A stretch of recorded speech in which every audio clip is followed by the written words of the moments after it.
days in Europe we'll have European elections. We are concluding a cycle, a political cycle.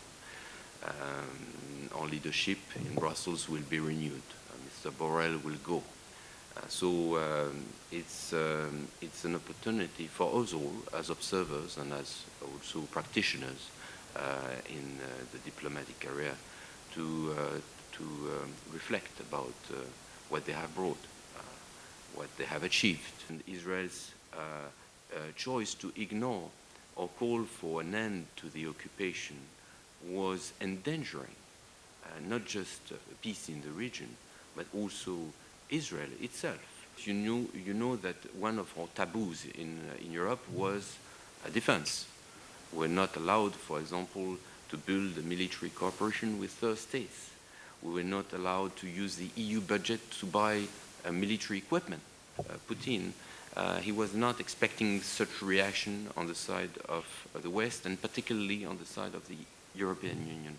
Because what we did is we used, starting from the first days of the aggression, and we took the decision to allocate 500 million euros. Borrell, on the 8th of October, was the first to say cutting electricity and water to Gaza may amount to a war crime. He was the first. Let me say now a few words about EU-Jordan relations. I have made this detour through Gaza purposely because Jordan is in the front line, and Jordan has played on the war in Gaza a critical role. And in fact, it's no surprise if only a couple of days after the war on Gaza, His Majesty went to Brussels. It was on the 3rd of November, and the purpose of this visit was to outline his position on the war in Gaza. And the message was loud and clear, and I can tell you I was in the room of his meeting with President Michel. His message was critical. It came at a very important time. It came a couple of days before a meeting of all European leaders in Brussels, so it was critical to hear this message, and he knew it. So Jordan has been in the forefront of all efforts to reach a ceasefire.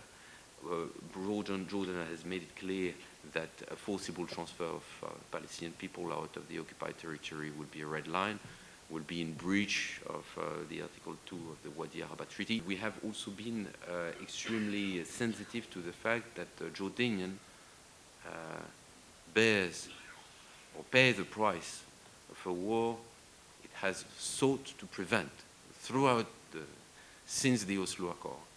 And this is why we stand with Jordan. Our relations are extremely strong with Jordan. Perhaps you can continue in your discussion something that we have been watching, we have discussed here many times, which is the India, Middle East, Europe economic corridor, linking India with Europe to the Middle East. Just before the Gaza war, the agreement was signed, then the Gaza war happened, so everything is delayed. So can you give us, what's the status of this project? As much as we would like this project to go forward, we are well aware of the fact that it's dependent on peace and a perspective for the Palestinians. We realize most of the EU countries with the two-state solution. Is there any opportunity, any chance from EU to recognize Palestinian state in spite of US, now they are not with this issue? Thank you. The two-state solution is fundamental to our common position. We have always supported the two-state solution. Even, I'm very blunt now, even pro-Israel nations in Europe support the two-state solution. He said, we cannot do much to solve problems of the world until we do United Nations reforms. The veto is unjustified. Something happened after World War II, and World War II is over.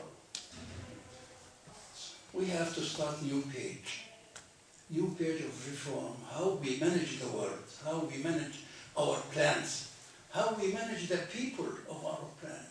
So no country can attack another country and occupy it.